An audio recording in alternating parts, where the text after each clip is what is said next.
desconciertan mucho los comienzos de tus programas, macho. ¿Por qué? Que de repente estás ahí. No, pero dime, ¿por qué? No, porque empiezan de una manera como, no sé, o sea, como que ya han empezado, ¿no? Seguramente, de hecho, es así, ¿no? O sea, de repente en un momento dado tú dices, venga, esto se edita y ya está, ¿no? ¿Pero y por qué? ¿Por qué te llama la atención? No, pues tampoco es la forma más estándar. Buenas tardes, estamos aquí con Pedro Herrero, con el que vamos a tener el placer de hablar de lo que sea, ¿no? Claro, pero ¿sabes lo que plantea eso en la conversación? Perdona, antes de nada... ¿Sí? Es que como quiera leer algo, necesitaré mis gafas. No, pero escucha, no te preocupes. O sea, yo te voy contando. Dime. Claro, la movida es que, ya lo he explicado alguna vez como concepto de la conversación, tenemos un problema, y es que la conversación pública en nuestro país pivota en torno a un simulacro. O sea, los intermediarios de la información no son una unidad, ¿no? Sino que actúan e intervienen en el espacio público como una simulación, como un engranaje, como un simulacro, ¿no? Y entonces eso hace que haya una distancia enorme, cada vez mayor, entre lo interpretado, la interpretación en el espacio público y lo real. Lo experiencial, la experiencia, la vida, ¿vale? No la vida en los términos de la vida con V mayúscula y tal, que es lo de el entorno capillitas, hardcore... mira, ya, o sea... ¿Sabes? O sea, el entorno capillitas cuando dice la vida, ¿a qué se refiere? Es que no sé qué es entorno capillitas, Pedro. ¿No sabes lo que es entorno capillitas? No. Pues mira... No, sé lo que es ser un capillitas, pero ¿es lo mismo? No. No. Mira, yo se lo estaba contando yo a unos chavales del entorno capillitas, ¿vale? Para mí, las etiquetas en un grupo social sirven muchas veces para reclamar una identidad, ¿vale? Entonces, yo cuando hago... Por extrañas razones, hay gente que considera que puedo dar algo así como clases o hacer de speaker en algunas cosas, ¿no? De conferenciante. Y muchas veces me toca como hablar a chavales para que hagan activismo social o cívico, llámalo con lo que quieras. Y muchos de ellos son de inspiración cristiana, o sea, que tienen una sensibilidad fuerte en relación al humanismo cristiano, o lo católico, o lo que sea. Y entonces, muchas veces les explico que frente a la idea esta de que lo bueno es ser una mayoría, cuando tú quieres ser una minoría creativa y densa, es bueno ser una minoría y comportarte como una minoría. No quejarte, que es otra cosa totalmente diferente. Ser y reclamar una identidad fuerte. Y entonces, por ejemplo, les pongo siempre como ejemplo de victoria en cuanto a existencia en el acuerdo público y social de la minoría gay. La minoría gay, en términos biológicos, puede ser un 3% de las sociedades aproximadamente. Y, sin embargo, en la reclamación de esa identidad y en hacerse fuerte en la expresión de esos valores y de esa cultura, hoy son innegables para el acuerdo social. Es decir, existen. Speak up, rise up, que les digo muchas veces, ¿no? Es levántate y habla. O sea, levántate. Claro, ¿qué sucede? Muchas veces para levantarte, cuando hay un equilibrio social antagónico con tu identidad, una de las herramientas más importantes para poder hacer de abrelatas ante esa mayoría hegemónica que te pide que te calles es decir, pues soy maricón. Sí. O soy un negrata, soy un niga. O sea, los negros en Estados Unidos, soy un niga, ¿no? Y entonces yo muchas veces juego con esa idea de oye, tú tienes una identidad capillitas muy fuerte, o sea, reclama tu identidad y exprésala en el espacio público. Claro, eso frente a la normatividad de lo que es el hecho religioso de la Iglesia, de lo ordenado, de lo normativo, del orden, de lo, no sé cómo decirlo, de lo pacífico, también genera un dilema muy importante. Y es maravilloso porque llevo yo hablando todo el rato desde que esto ha empezado. Que me preguntabas que cómo empezaba. Pues empieza así, dando yo una chapa. Sí. Que es cómo ser fuerte en tu identidad y al mismo tiempo caritativo hacia el otro, que es un dilema, ¿no? No en absoluto, no veo ningún dilema ahí. Un cristiano precisamente es alguien que por definición, por ser un seguidor de Jesucristo, es alguien que está para dar y para... Y, bueno, es que eso es amar, ¿no? Es querer el bien del otro. Entonces, esa es la identidad de un cristiano, de modo que no veo ninguna confrontación en esos dos conceptos. ¿Pero se te tiene que poder escuchar en el espacio público? Sí, supongo que sí. De hecho, aquí estoy, vamos, no como católico, sino como persona. Como amigo tuyo, amigo, en fin, conocido tuyo. Amigo, podemos decir que amigo porque ya me has aguantado varias. O sea, ya sé que la palabra amigo en serio se tiene con 5 personas escasas de la vida. No, y más. Yo creo que muchas más. Yo, Aristóteles ahí estaba muy equivocado.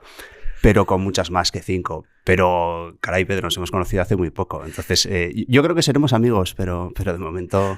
A mí me caes bien, ¿eh? A mí también, tú también. A mí me gustaría que hubiera una palabra entre colega, que es alguien con quien compartes tareas de manera cordial, y amigo, ¿no? Que es a quien llamas a las 2 de la mañana para pedir 1.000 euros y no te preguntan para qué. Y que hubiera algo en percepción de desarrollo. Y yo te explico que eres una persona especial, además de por el libro que has escrito, porque eres la primera persona a la que voy a rascar una parte de su ser, porque es una cosa que me incomoda un poco a veces el ponerme en contacto con los principios de otra persona y de alguna manera expresar que yo no veo de la misma manera esa realidad, ¿no? Y tiene que ver con la fe, tiene que ver con la creencia. Por eso te preguntaba antes cómo combinar esa idea de caridad, ¿no? Hacia el otro. Es decir, ¿cómo puedo yo afirmar mi identidad de ateo? Que la tengo. O sea, yo tengo una identidad, y hemos hablado de esto en un tren en marcha, en el que... ¿Cómo puedo yo afirmar mi identidad de ateo siendo caritativo hacia alguien que expresa con la verdad, con V mayúscula, que tú me expresaste? Es que es verdad. O sea, yo me acuerdo, por el tono de voz con el que me lo dijiste, claro, es que para ti la idea de fe, o sea, la existencia de Dios, y además de un Dios concreto, o sea, de un Dios específico que se reveló a los hombres a través de su encarnación, y si estoy cometiendo algún error terminológico, corrígeme, porque soy un recién llegado a tus pagos terminológicos. ¿Cómo puedo yo ser caritativo hacia ti cuando mi presupuesto es que no y el tuyo es que sí y es verdad? Pero bueno, que tú pienses una cosa y yo piense la contraria no excluye que tengamos una relación cordial. Bueno, de hecho, esto me parece que es una cosa muy, muy sencilla de la vida ordinaria. O sea, tú piensas una cosa, seguramente serás del Madrid y estarás contentísimo con lo de ayer. No soy del Madrid. No, pues ahí tenemos terreno común, ¿no? Pero en otras cosas pensarás A y yo pensaré B y pensarás A sobre un asunto y yo pensaré B sobre el mismo asunto y podremos hablar sobre ese asunto tranquilamente, cordialmente, respetándonos y con afecto. Pero para ti Dios es pensar. ¿Es algo tan como pensar en Dios? No, a ver, Dios es ¿qué es Dios? ¿No? Preguntaba Santo Tomás con 8 años a sus profesores, ¿no? ¿Qué es Dios? Vaya pregunta. Pero bueno, Dios es mi padre y más cosas, ¿no? Pero también es un tema de conversación, claro que sí. También es un tema de conversación. Yo diría, y tú corrígeme si me equivoco, para ti es algo que totaliza tu experiencia en el mundo. O sea, es algo que forma parte de tu identidad, de cómo te presentas ante el mundo. Sí. Y de cómo vives. Sí. Claro, en tanto en cuanto nosotros ahora estamos estableciendo un diálogo en el cual yo en mis afirmaciones niego una parte de tu identidad, no existes, esa parte de ti no existe. Necesito un terreno común producente para que esto sea una conversación. Ese es el... No, pero no estás negando mi identidad. En realidad lo que estás diciendo es que estoy equivocado, que es una cosa muy distinta, ¿no? Pues fíjate, pensando sobre esta conversación, que he pensado mucho, he hablado con muchos amigos a los cuales también su experiencia de Dios es algo que forma parte intensa de su identidad, pensaba, oye, ¿cómo se abordan normalmente los diálogos de fe y razón? que a mí me incomoda mucho esa perspectiva, porque además lo hablas muy bien en el libro. Es que no son dialécticos. O sea, yo creo que son congruentes. Y para mí, la clave de la conversación que hoy quería mantener contigo y que tú generosamente te has abierto a tener es... Para mí no es una confrontación entre quién está equivocado. Es si acaso estamos hablando de lo mismo con términos diferentes. Y eso nos permite fijar, además es una frase que he puesto aquí, un estándar común. Bueno, no sé, tú diriges esto, Pedro. Yo estoy abierto a seguir el esquema de conversación que tú quieres que tengamos, ¿no? Pero, bueno... No sé cómo responderte a esto, Pedro. Mira, pues yo te voy a decir, porque vuelvo a decirte, una experiencia que normalmente la gente que viene aquí no tiene, que es que yo me coja su libro y lo vayamos comentando. Con lo cual no vamos a poder llegar muy adelante, ya te digo, porque tenemos un... Bueno, además me dijiste que solo te has leído 5 capítulos de 8, ¿no? Bueno, y creo que solo vamos a poder comentar en serio uno. Porque, correcto, yo creo que no llegaremos a ni siquiera a la mitad del primero. Sí. O sea, muy probablemente. Claro, lo primero, y te digo cuál es mi suposición y mi premisa de qué hablamos cuando hablamos sobre Dios, y es algo importante porque Dios es el verbo, ¿no? Es la palabra, la palabra existe en tanto cuanto es un vehículo de comunicación y por lo tanto es un código que tenemos que discernir. ¿Qué es Dios? Dios en términos comunes. Porque si no, podríamos estar cada uno pivotando.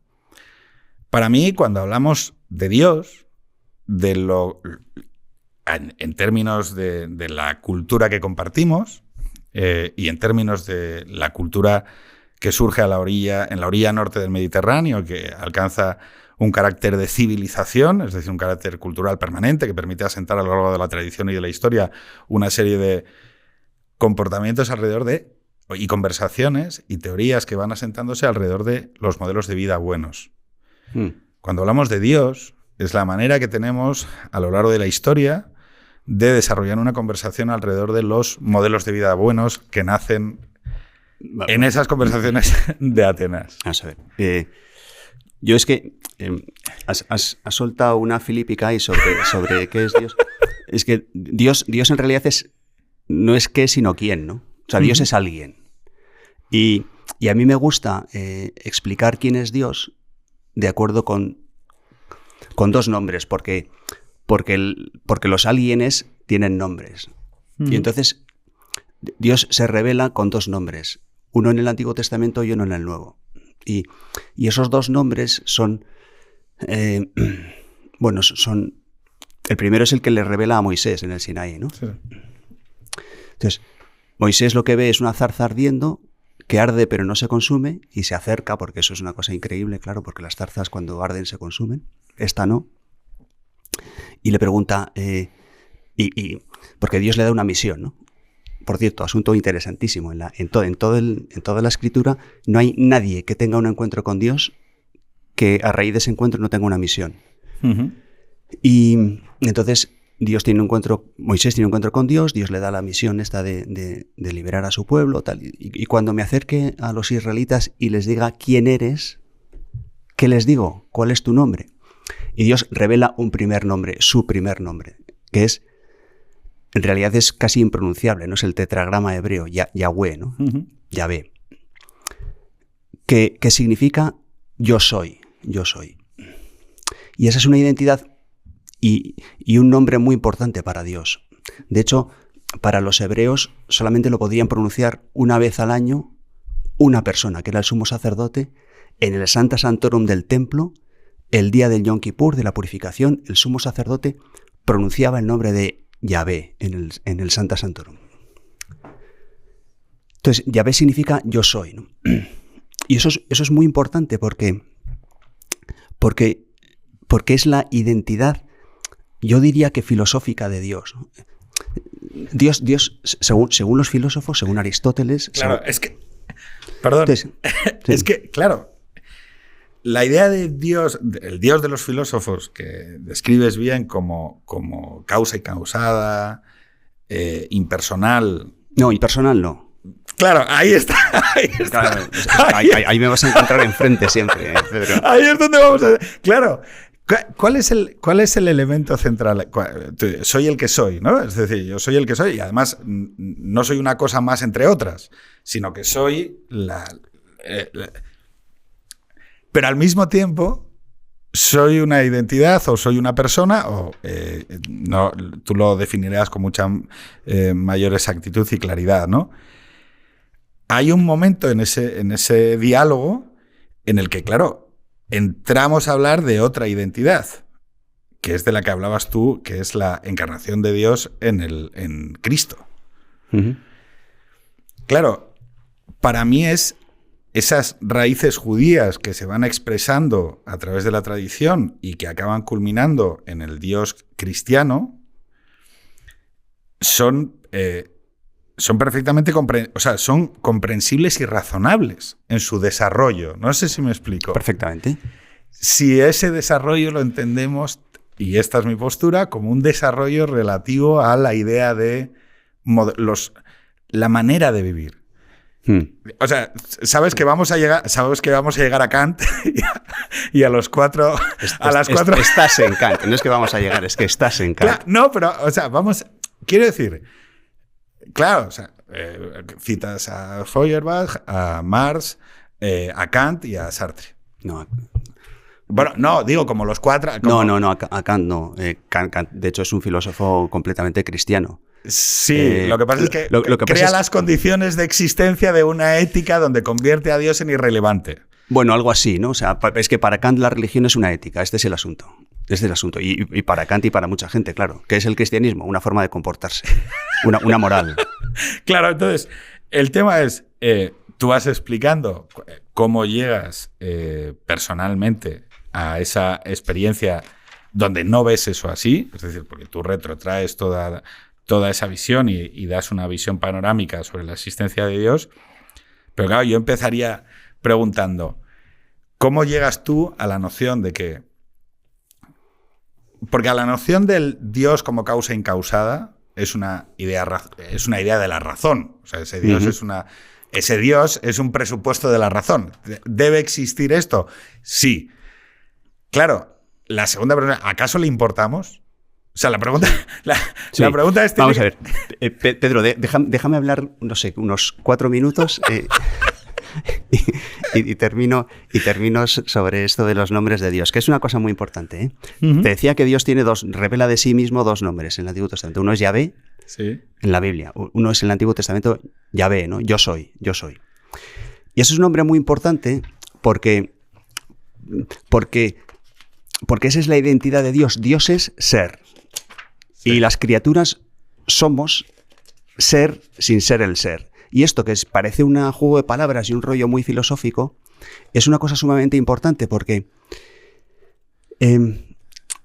quizá la forma más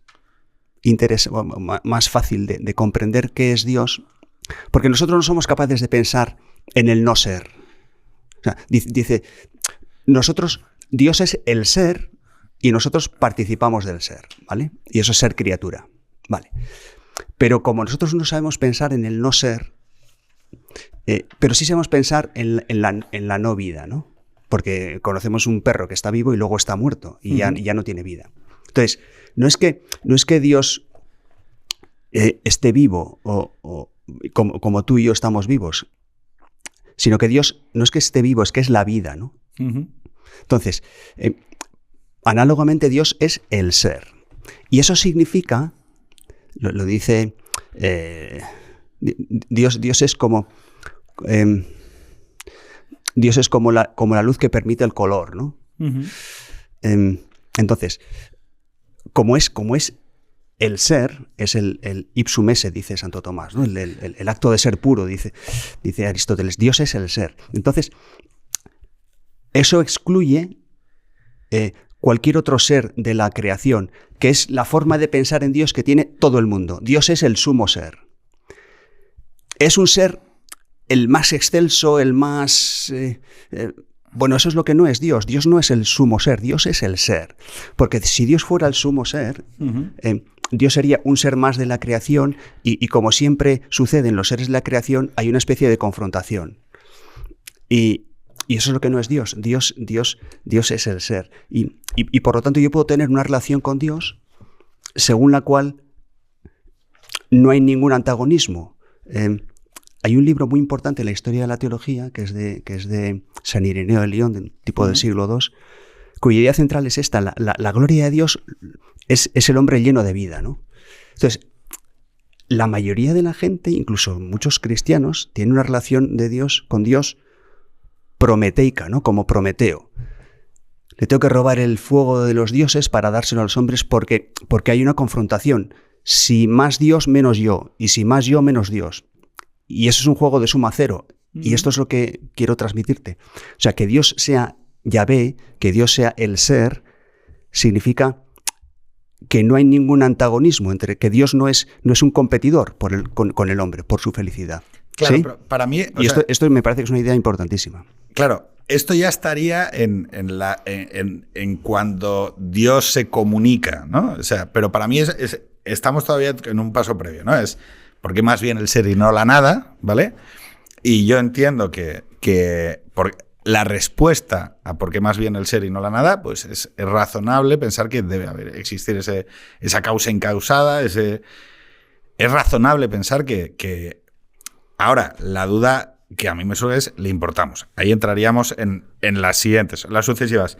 Perdóname, ahí entramos en el segundo nombre de Dios, que lo cuenta Juan... Espera un segundo, porque vamos a llegar a él, ¿eh? O sea, vale. Entonces, ¿para mí qué es? El horizonte de posibilidad o la condición de probabilidad de que la existencia suceda, incluso cuando ya las leyes físicas nos pueden decir que existe una mecánica que nos lleva al inicio de la explosión del universo, se lo quiere uno decir en términos del Big Bang, ¿no?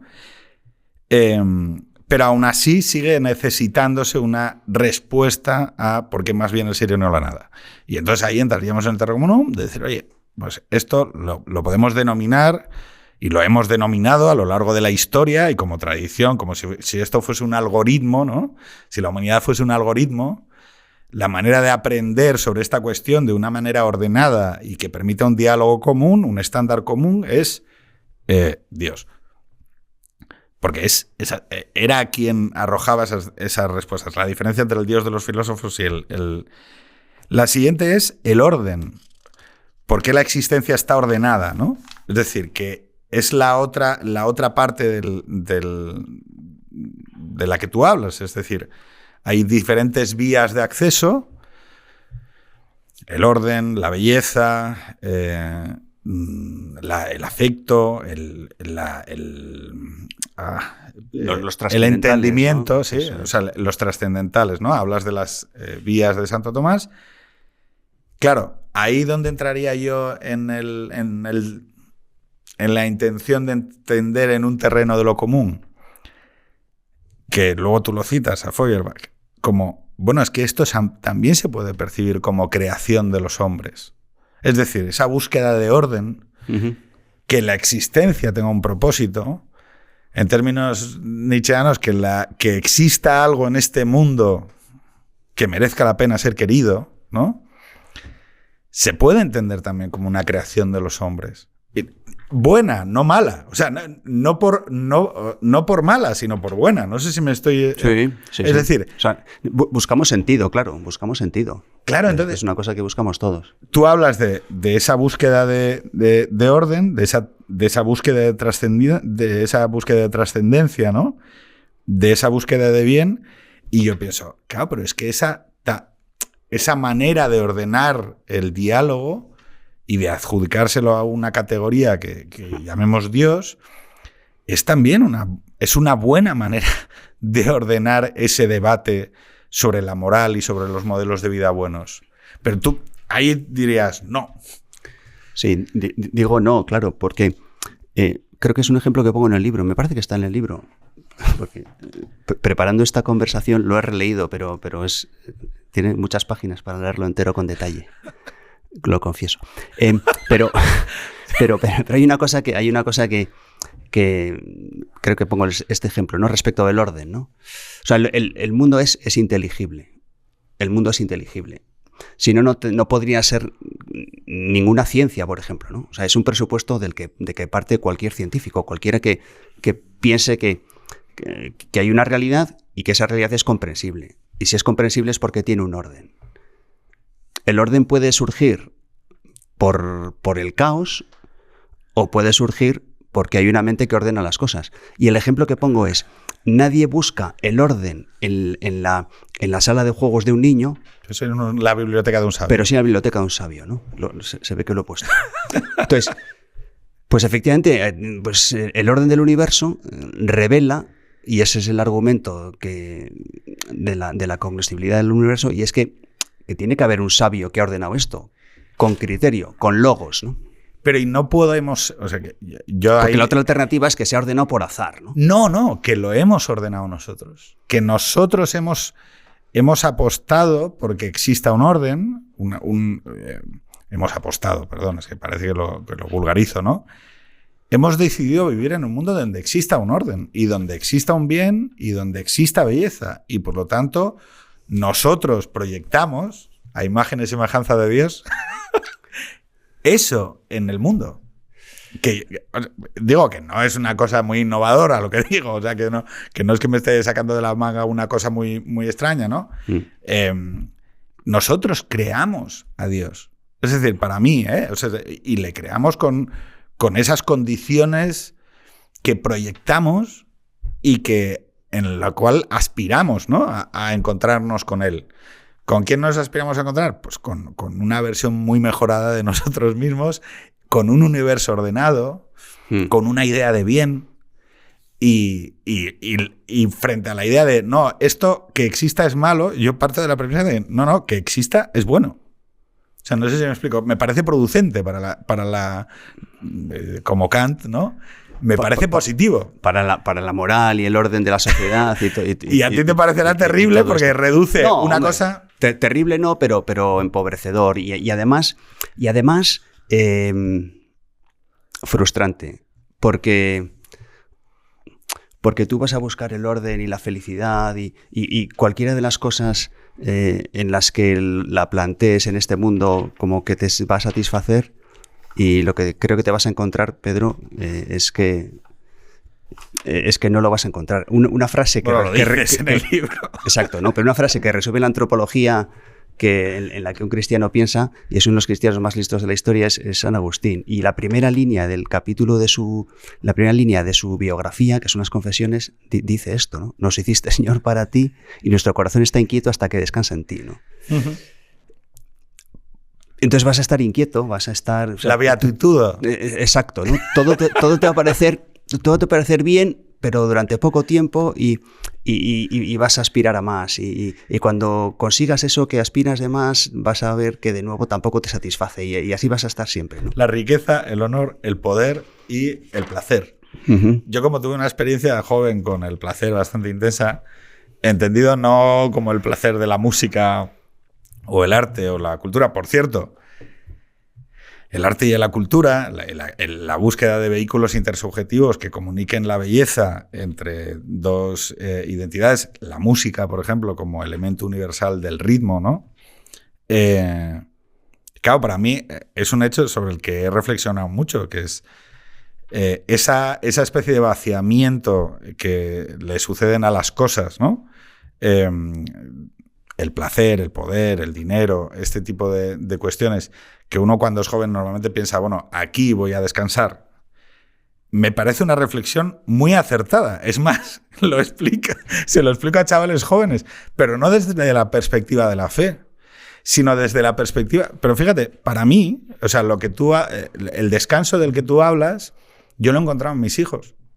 O sea, en la creación de un hogar, de una entidad trascendente que va más allá de mí. Es decir, algo que ya... Esa beatitud de la que tú hablas, que además me parece muy razonable y que la compro porque me drogué lo suficiente como para saber que en el fondo de la piscina no hay nada, o sea, y y te puedes estar drogando, pero al final no hay nada real ni sustantivo verdadero, sí que lo he encontrado en la relación, en mi hogar, ¿no? ¿Qué sucede? Y aquí es donde yo entro a razonar. Claro, pero tiene sentido porque hay hogares que fracasan. Las tareas de los hombres están destinadas al fracaso. Es decir, toda creación de los hombres está destinada a no poder ser sólida. Y es razonable pensar que necesitas depositar en algo que no esté hecho de barro, ¿no? Que no esté hecho de un material tan débil como lo físico, ¿no? Para poder seguir sosteniendo la idea del propósito. El barón de Munchausen era es un personaje literario, no sé si lo conoces, que además hicieron una adaptación los Monty Python, que tenía la capacidad para sacarse a sí mismo de un agujero tirándose de los pelos, ¿no?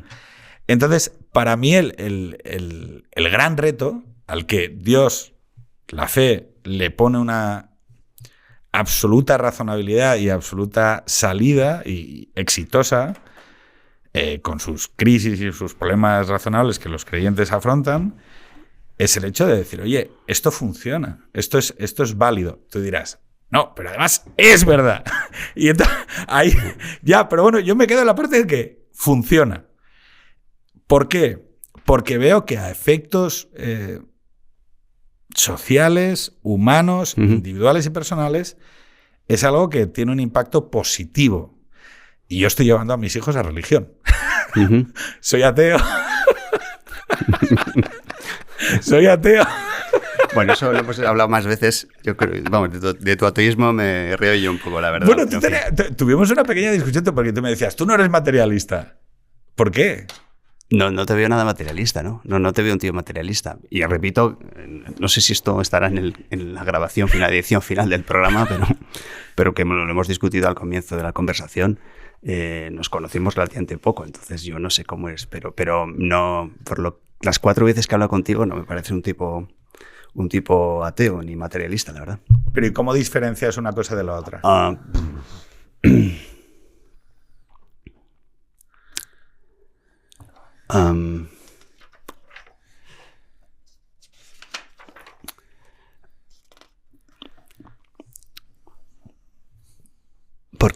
Porque intuyo, tampoco sé si esto tiene mucho interés para la audiencia, pero tiene interés para mí. O quizás sí, para ti sí. Yo te veo buscando la verdad, te veo en búsqueda. ¿Y eso qué es? No, eso es buscar la verdad, eso es lo que es, ¿no? ¿Que por qué? Pues, o sea, ¿cuáles son los indicios que me llevan a pensar que eres un tipo que estás en búsqueda de la verdad? Pues son, no sé, los temas que tenemos en nuestras conversaciones, lo que deduzco de tu comportamiento, lo que me cuentas de tus hijos y de tu familia. No sé, me parece que eres un tipo en busca de la verdad. Y un tipo que busca la verdad, busca a Jesucristo, porque Él es la verdad, macho. Sí. Newman, el sentido ilativo.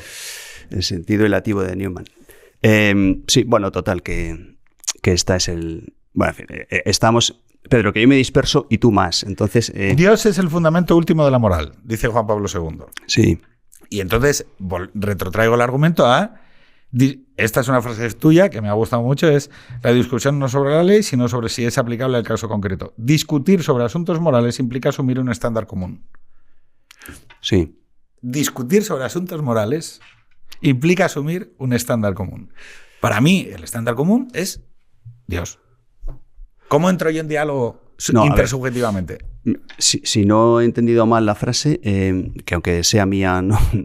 Me parece que has dicho que discutir sobre asuntos morales significa asumir un estándar común, ¿no? ¿Esa es la frase que has dicho? Sí.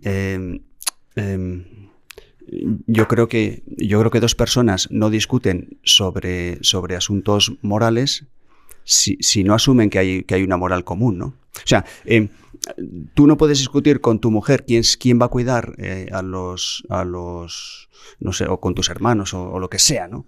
¿Quién va a cuidar a tus padres este próximo puente si no tienes un estándar común de que eso es algo bueno, ¿no? A mí me gusta mucho el deporte. Dos futbolistas no discuten si ha sido fuera de juego o no, si no existiera la regla del fuera de juego, ¿no? O sea que tener una discusión moral implica asumir que hay un estándar común. Y que existe algo así como la moral, que Exacto. existe bien y mal. Exacto. Ese es el argumento. Justicia o injusticia. Claro, el hecho es que, para mí, la función de Dios,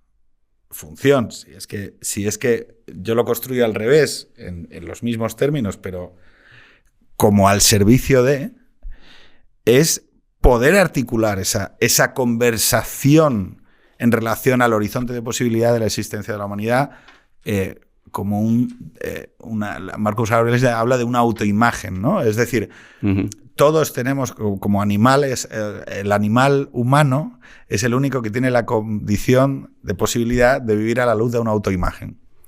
Es decir, tú y yo compartimos una autoimagen de nosotros. Para que podamos dialogar en torno a esa autoimagen, necesitamos ese estándar común, necesitamos ese fundamento último de la moralidad. ¿Por qué? Porque si no, antes o después harás lo que te es conveniente. Y ya está, claro. Y ya está. Mire, yo me acuesto con esta, o hago esto, o hago lo otro, porque, claro. Entonces, la manera de sostener de manera, a través de esa tradición, a través de esa civilización, a través de esa cultura, un estándar común y dedicar las mejores mentes, no lo digo en broma, las mejores mentes a debatir y dialogar sobre la cuestión, es Dios. O sea, en términos de claro, tú dirás, bueno, inspiración divina. O sea, que decir... Sí. No, yo, en toda esta conversación que ya llevamos... Un rato. No te preocupes. Yo creo que tenemos dos puntos de vista, o sea, tenemos dos puntos de vista de una semejanza, ¿no? Te lo voy a explicar. Yo creo, yo diría es la verdad, pero en fin, yo creo que el hombre está hecho a imagen y semejanza de Dios. Y tú dices que Dios está hecho a imagen y semejanza del hombre. De lo mejor. De lo mejor del hombre, ¿no? Vale. Claro, que no es Gillette, sino... Vale. Pero hay una semejanza y entonces, claro, la cuestión es cuál es el origen de la semejanza, ¿no? Y yo digo que es Dios, ¿no? Y tú dices, no, eso es un constructo humano de lo mejor del hombre, claro, alguien diría, constructo humano, ¿no? No, pero no constructo humano que no tenga valor, porque no, al revés, es la aspiración genial. Claro, alguien diría... Pero con origen humano al final, es la conciencia, es la conciencia. Por volver a Newman y al sentido dilativo, que además me parece maravilloso y lo he descubierto gracias a ti, y seguramente ahora me pondré a leer a Newman, que es lo del asentimiento nocional y el asentimiento real. Digo, si lo puedes explicar, porque a mí me explicó lo de el amor de mis hijos. Es decir, o sea, perdón, y lo del el sentido de las proposiciones y su validación. Es decir, oiga, a mí nadie me puede negar que porque no puedo demostrar científicamente que el amor de mis hijos existe, no existe el amor que yo siento. O sea, no existe el amor de mis hijos. Entonces, a ver, no, el sentido ilativo de Newman es... Newman, en un libro que se llama La gramática del asentimiento, que es un libro complejo, pero en fin, es asequible, se plantea cuál es la base sobre la cuál, cuál es la base cognoscitiva sobre la cual decimos que Dios existe, ¿no? ¿Cómo afirmo yo que Dios existe? Y él dice que en el fondo el acto de fe, el decir que el acto de fe va más allá de que Dios exista. El acto de creer significa algo más que Dios que existe. Pero en fin, creer en Dios, creer que Dios existe y creer más cosas, en el fondo no es muy distinto de el acto de decir, oye, pues Arrate, que es una mujer que nació en Eibar en 1938, es mi madre. Entonces, ¿cómo sé que eso es así? Pues yo no puedo hacer un silogismo científico irrefutable que diga, pues mira, pues es que tal y cual. Bueno, a lo mejor puedo hacerlo porque puedo... probarlo por la ciencia. Por ADN y no sé qué y no sé cuántos. Sería difícil, mi madre falleció hace 2 años. Pero tu manera de afirmarlo no es esa. Pero claro, exacto, ¿no? O sea, a mí lo que me parece interesante es el hecho de decir, bueno, sí, hay presupuestos que son falsables y que tal, pero luego hay una parte de nuestros asentimientos ante la realidad que no funcionan así y que además no los sometemos a prueba. Y además no te convierte en un ser irracional, que este es el asunto, O sea, yo soy perfectamente racional pensando que Arrate es mi madre. ¿Y cómo lo sé? Pues por toda una serie de indicios, intuiciones, experiencias. Conversaciones, testimonios, toda una panoplia de cosas que convergen en una idea, que es Arrate es mi madre, ¿no?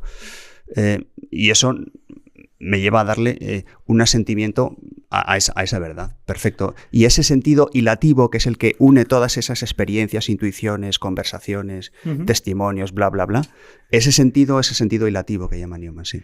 Y luego me gusta mucho también una vinculación que haces, que es cómo se relaciona eso con la oración.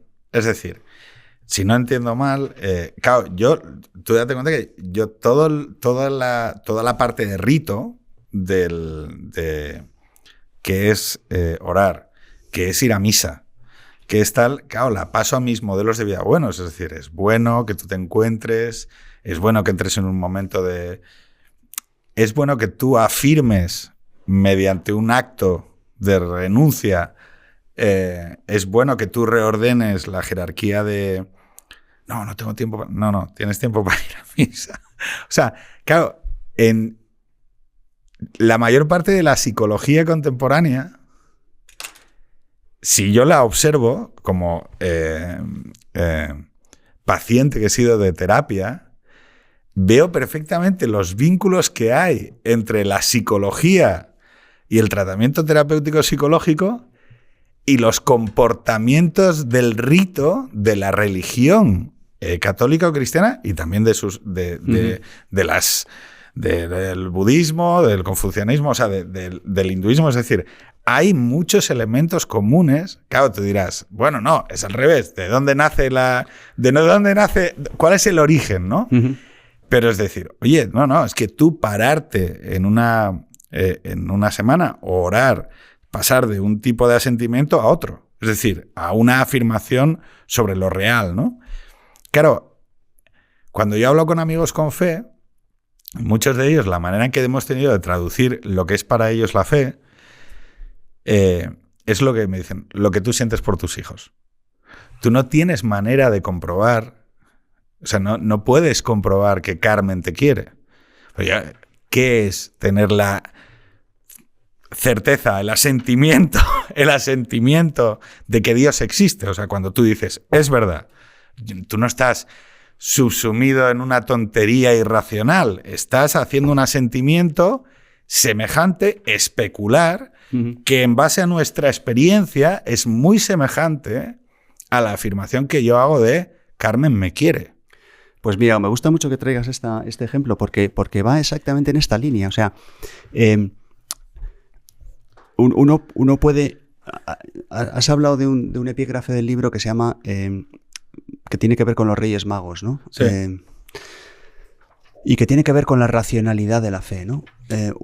Los Reyes Magos, de hecho, son unos tipos que cuenta la tradición que descubren estrellas, bueno, son astrónomos, ven una estrella y dicen, vamos y buscan a Dios y hacen una cosa que es impresionante, que es abandonarlo todo, salir de sus países, emprender un viaje racional, pero llegan a un punto en que dicen, ¿dónde ha nacido este tío?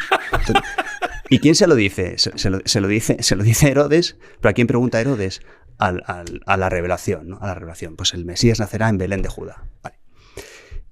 Esa historia es la misma historia, es en el fondo la misma historia del acto de fe de que Dios existe y del acto de fe tuyo de, oye, Carmen me quiere. Porque que tú pienses que Carmen te quiere no es irracional, sino perfectamente racional. Ahora, ¿cómo sabes tú que Carmen te quiere?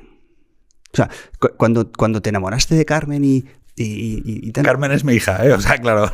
Perdona, Carmen es mi hija. Lucía, perdóname. En fin, Lucía. No, pero... No. Pero, ¿por qué pongo a Carmen? Porque cuando... Explícame esto. Pero luego tenemos que ir a Lucía, ¿eh? Porque lo de Lucía me sirve mucho. Pero Sí, pero Lucía es un... Carmen nace. Yo cambio emocionalmente y el mapa de mis emociones cambia con el nacimiento de mi primera hija. Luego llega Manel y Adrià y hablaremos también de cómo el amor crece y no es antagónico, no tienes posibilidad, no tienes... Bueno, da igual. Carmen me enfrenta por primera vez a algo que no entiendo. O sea, es algo en el que ¿por qué estoy sintiendo esto si el mundo antes de Carmen era un mundo nihilista, transaccional, de intereses, placer-displacer, y no... Ya está, esa era mi experiencia, ¿vale? Seres humanos pensando y relacionándose. Y de repente Carmen, que es un sujeto pasivo de mi amor, porque no... Que solo limpiaba culos y y hacía así con ella de noche, porque no lloraba, joder, y daba unas noches cojonudas durante un año.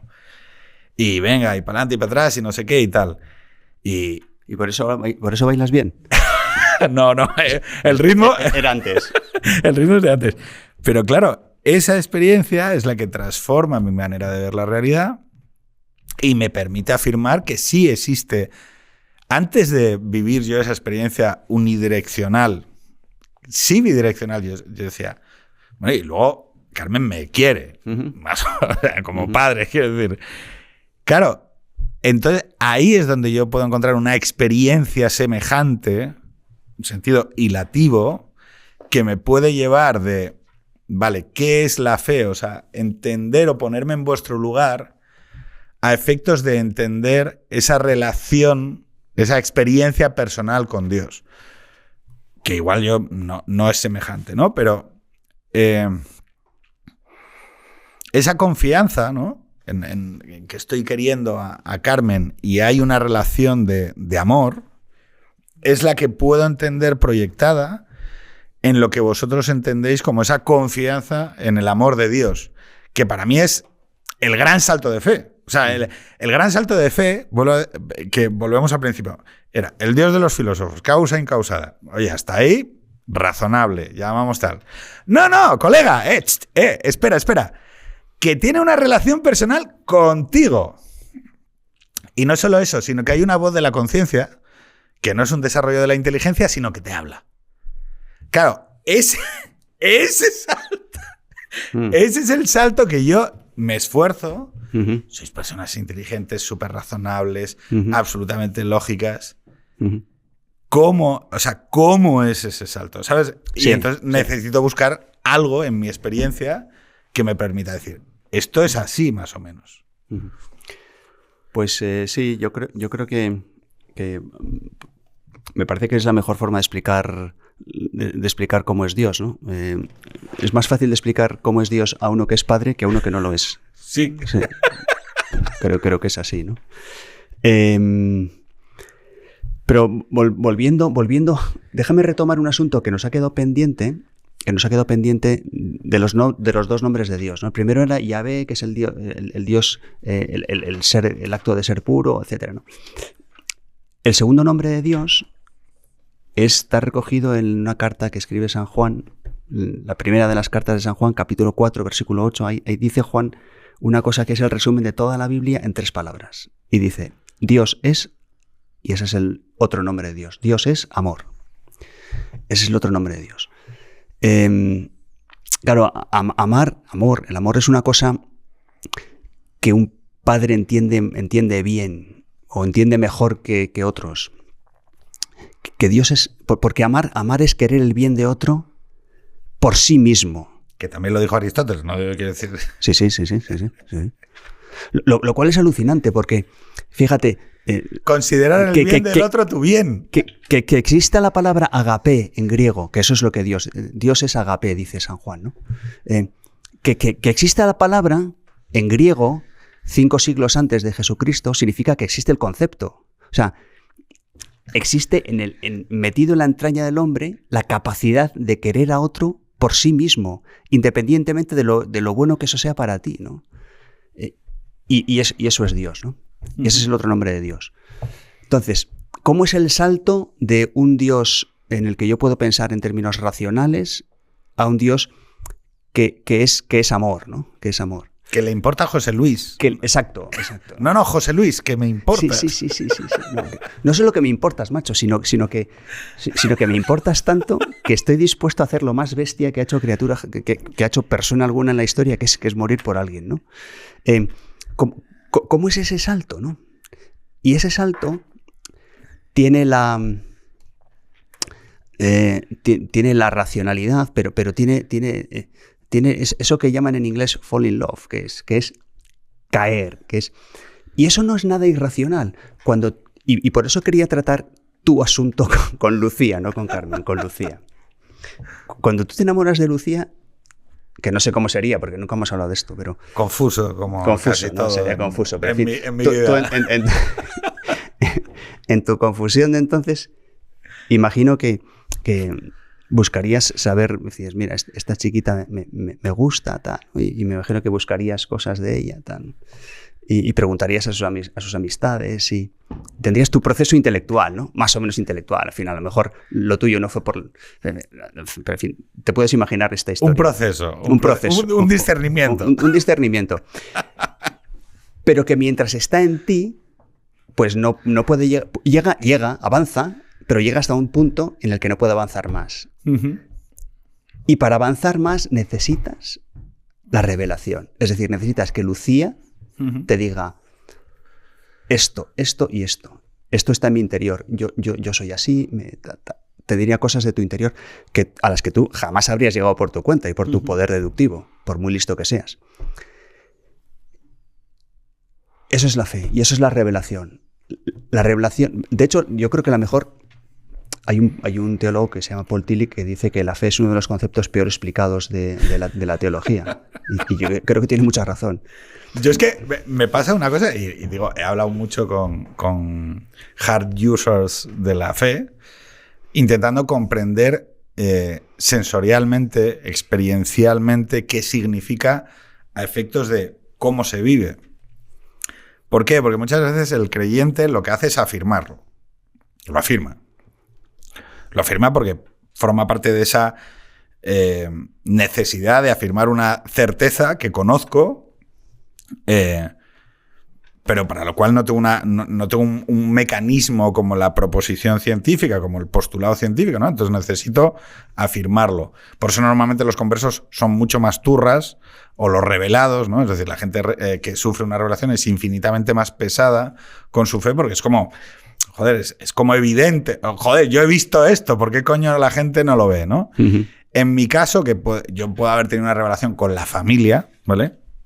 Siempre hablo, y por eso soy muy, muy turras con la familia y muchas veces me arriesgo a ser un pesado y lo asumo como parte de cosas que tengo que hacer porque creo que lo debo hacer, ¿no? Yo hablo del doble sí.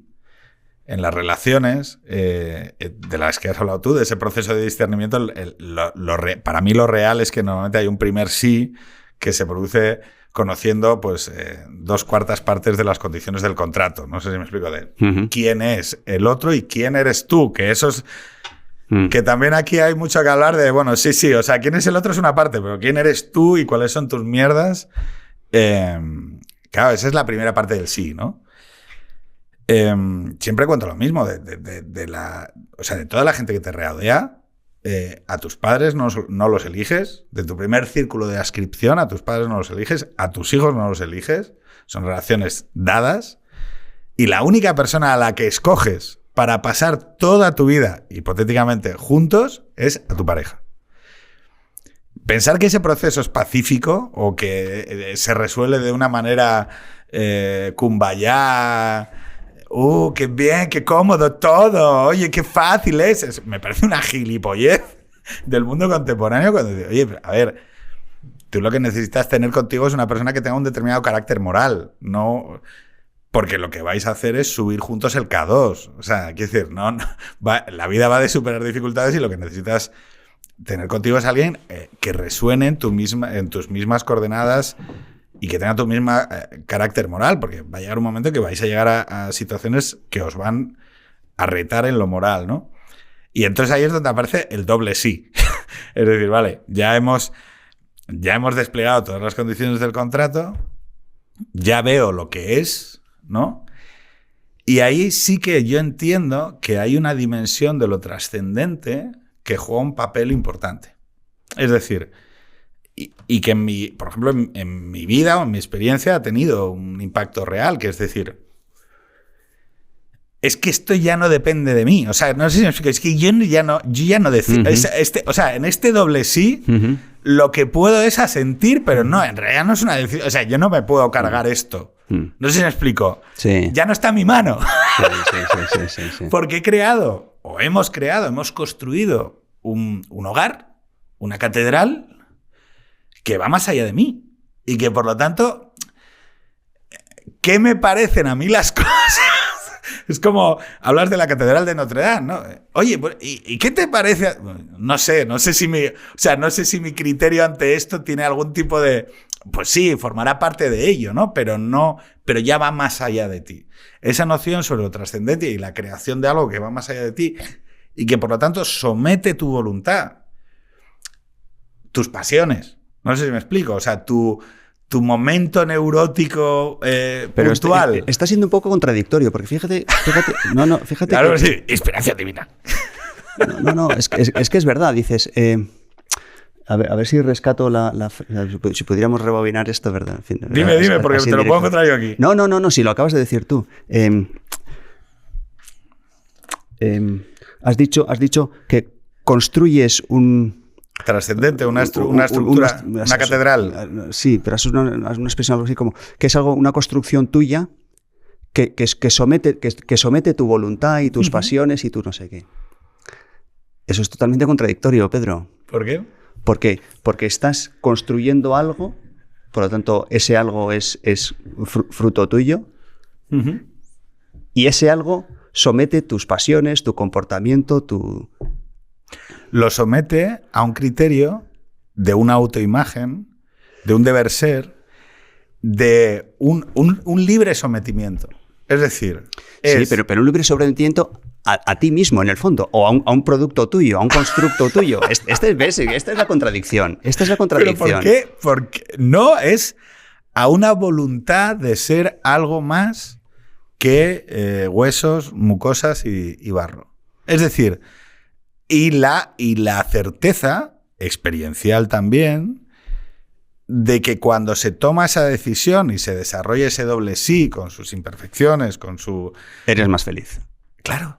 Y estás mucho más completo. Claro. Y estás mucho más armado. Claro. Y ya te dices, mira, tío, o sea, yo ya no sé qué tiene que llegar aquí, pero me la bufa. O sea, esto no se va a romper. No sé si me explico. Sí. Y pues eso. Es Dios. Es Dios.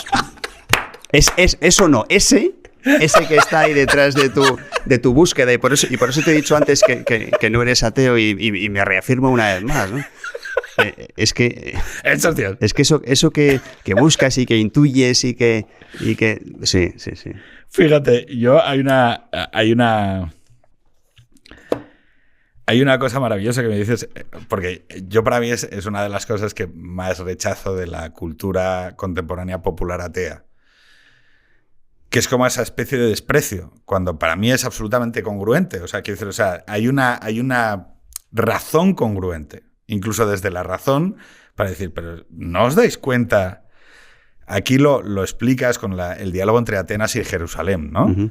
Es que para mí no existen la una sin la otra. O sea, para mí son congruentes. O sea, es decir, no, es que son condición de necesidad la una de la otra. Entonces, no es que tú digas...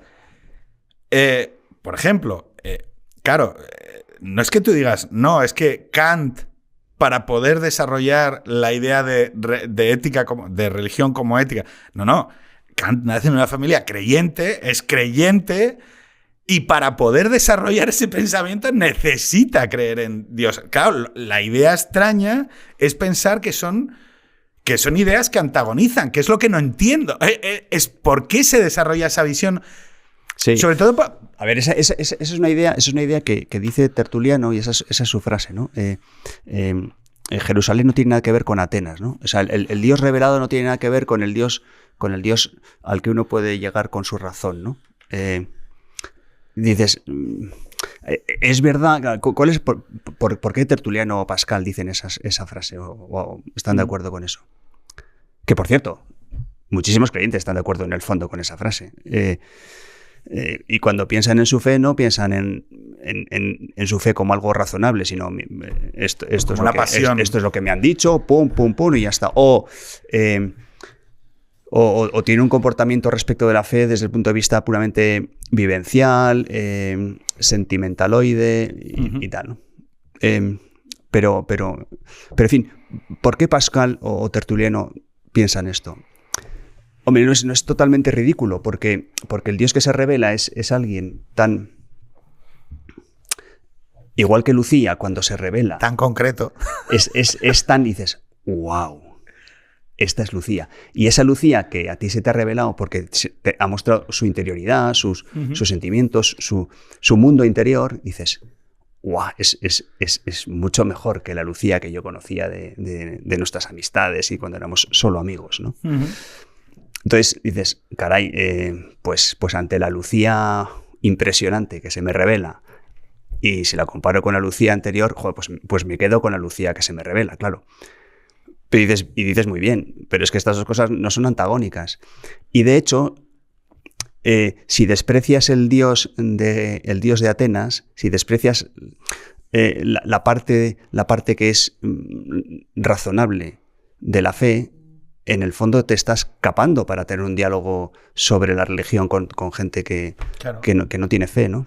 Pero hay ese Dios revelado, ¿vale? Hemos ido del Dios que afirma la existencia o que se afirma como propósito de la existencia a un Dios ya concreto y revelado, que ya exige tela, porque exige un salto, ¿no? Es decir, hay un salto ahí, pero en el que yo también me puedo encontrar. Y puedo encontrar una parte enorme, valiosa, de decirle a la gente, oye, pues tú lo dices bien, a nadie le importa dónde nació Apolo o en qué fecha... O sea, quiero decir, y sin embargo, en el hecho histórico de la existencia de Jesucristo, hay una verdad universal, que es que de repente hay un tío que te dice, no, perdona...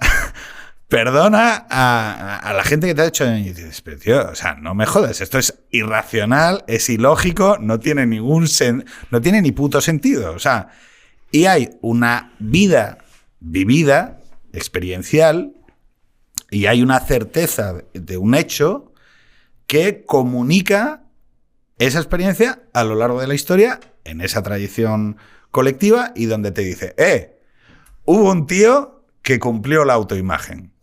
¿Vale? O sea, que es la visión kantiana. O sea, oye, hay un tío que llevó a término esto. Es decir, hay un tío que no solo lo teorizó, que no fue un Aristóteles o un Platón, no. Hay un tío que lo vivió, que se la bufó la metafísica, porque tampoco era un tío muy preocupado por la metafísica, a mi entender, a mi humilde entender. No, a ver, igual sí. Pero el tío lo bajó. Dijo, mira, todo esto está muy bien, pero te lo bajo. Y no solo te lo bajo, sino que te lo vivo. Sí. Claro, ahí entraríamos en una discusión sobre el carácter divino de Cristo. Totalmente. Y este es el asunto, porque dices... Hay una cosa que Kant dice, bueno, es que en el fondo que Jesucristo existiera o no es irrelevante, porque Jesucristo en el fondo lo único que es nada más y nada menos que el arquetipo de la obediencia a Dios, ¿no? Sí. Entonces, y esto, pues gente como Jordan Peterson, pues lo puede llegar a decir, aunque yo creo que también en esto está cambiando el bueno de Peterson, pero a ver si no me lío. Hay una cosa que es absolutamente trascendente y que es clave que es el arco de bóveda sobre lo que sustenta el cristianismo. El cristianismo no es que Jesucristo existiese o no sea irrelevante, es que es absolutamente, es lo único relevante, no es lo único, en fin, es trascendental. El cristianismo es una religión de la carne, de la realidad encarnada. Y hay dos hechos que para los cristianos son decisivos, que es que una de las personas de la Trinidad de Dios se encarna y se llama Jesucristo, Y hay otro hecho decisivo que también tiene que ver con la carne, con la materialidad de su carne, de su cuerpo, y es que resucita. Entonces, porque si Jesús hubiese hecho todas esas cosas y tal, y hubiese dado un ejemplo de moral impresionante y incluso hubiese muerto en la cruz, hay yihadistas que mueren por su causa y tiran de la anilla y ¡pum! Pero eso no dice nada de la verdad de su causa. Lo único que dicen es que creen mucho en eso. Pero que Jesús resucite, dice, ojo, es que esto lo cambia todo, claro. Porque si Jesús resucita, todo lo que había dicho sobre su mensaje y sobre todo sobre quién era él, es verdad. Es verdad. Es verdad. Es verdad. Claro, por eso hace unos años me encontré con un tipo muy creyente y tal. ¿Se puede ser muy creyente? Sí. ¿Poco creyente? Yo creo que o sea, ¿no es como estar embarazado? No es como estar embarazado. No. Hay momentos en la vida, uno mismo, en el que su fe es más viva y otros porque ha hecho el canelo, pues se apaga la fe, claro que sí. Claro, pero fíjate, es que quería llegar a esto. Como tú hay días en los que quieres más a Lucía y días en los que le quieres menos. Y los que te fías más de Lucía y en los que vas más a tu bola y dices, no me fío de ti, prefiero ir a mi bola. Como bien decías, y yo sabía, no íbamos a llegar más allá del primer capítulo. Esto era evidente, sí.